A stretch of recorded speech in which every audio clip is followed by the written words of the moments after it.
and you are free to ask him what you like. My brother misunderstood. This was a rhetoric question. I wasn't asking you, I was only rhetorically speaking. So I said, why should they think the man is a spirit when he didn't look like a spirit? So the answer is that the disciples of Jesus, they had heard that the master was hanged on the cross. They had heard that he had given up the ghost, in other words, he had died. They had heard that now he's dead and buried for 3 days. A man with such a reputation, you expect him to be stinking in his grave. Such a person, when you see, naturally you are terrified. It's a natural reaction, because Mark chapter 14 verse 50, he tells us that at the most critical juncture in the life of Jesus, فَتَرَكَهُ الْجَمِيعُ وَهَرَبُوا, and that they all forsook him and fled. They were not there. They were not eyewitnesses or your witnesses to the happenings. All, I'm asking the Englishman, does all mean all in your language? He said yes. I asked the Zulu in my country, does bonke mean bonke in your language? He said yes. I said, you Afrikaner, does almal mean almal in your language? He said yes. Does kulli mean kulli in your language, you Arab? He said yes. So that they were not there. That's what Mark tells us. So because their knowledge was from hearsay, they had heard about a man dead and buried for 3 days, they expect him to be stinking in his grave. So when you see such a man, naturally you are terrified. So Jesus wants to assure them that is not what they're thinking. They're thinking he's come back from the dead, resurrected. So he says, Unzuru ila yadayya wa rijlayya. Says, behold my hands and my feet. Inni ana huwa, that it is I myself. I'm the same fellow man. Damn fools, what are you afraid of him for? Husuni wanzuru, handle me and see.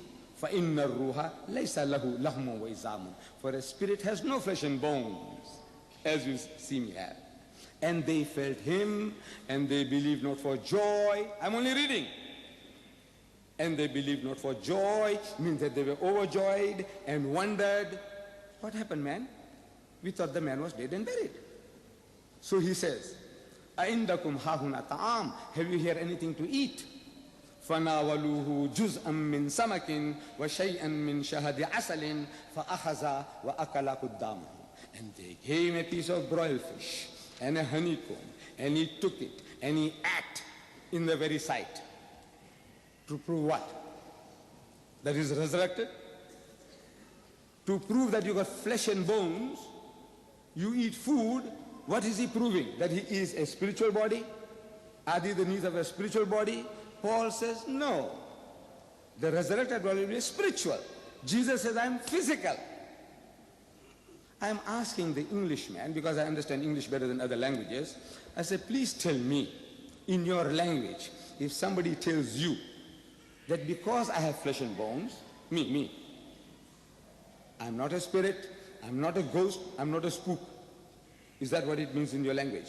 I said, because I have flesh and bones, I'm not a spirit, I'm not a ghost, I'm not a spook. Is that what it means in your language? He says, yes. I said, in other words, he's telling you that the body that you're seeing, it is not a translated body, it is not a metamorphosed body, it is not a resurrected body.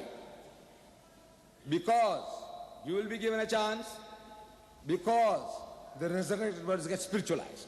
Who says so? I said, Paul. Who says so? I said, Jesus.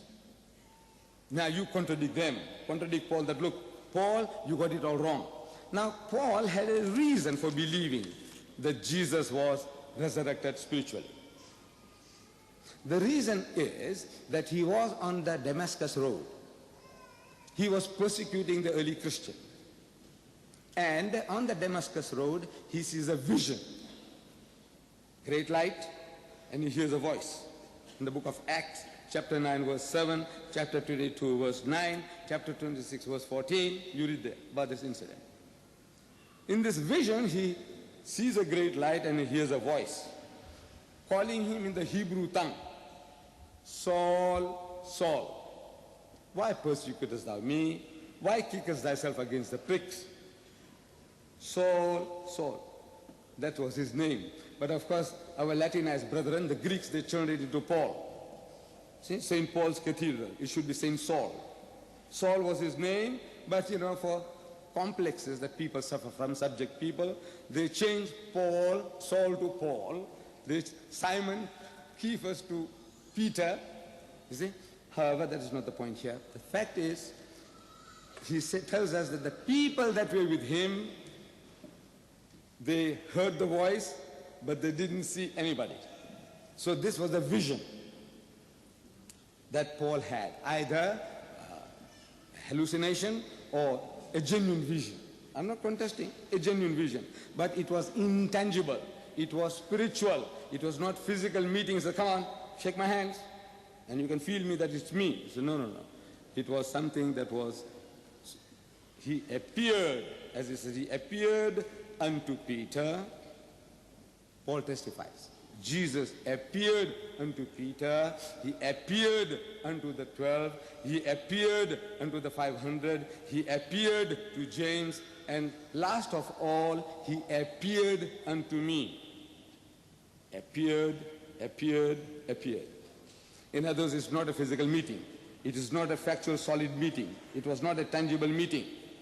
This was something that he saw spiritually, and he imagined that what he had seen spiritually, all the others had similarly seen spiritually.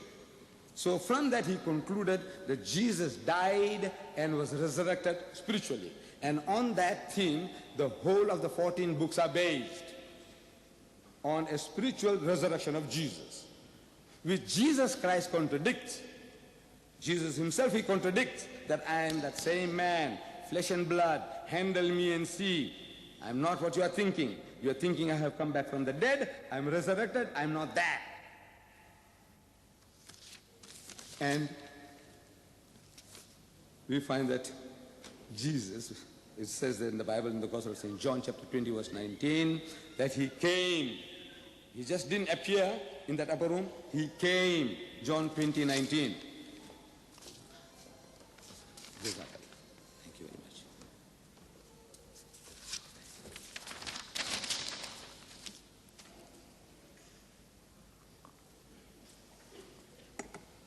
Then in the book of Acts, chapter 1 verse 3, again the beloved Luke, the physician, he testifies.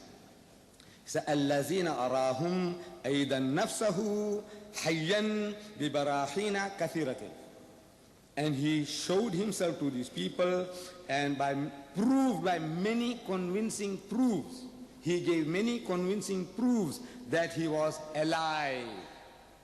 A-L-I-V-E, alive.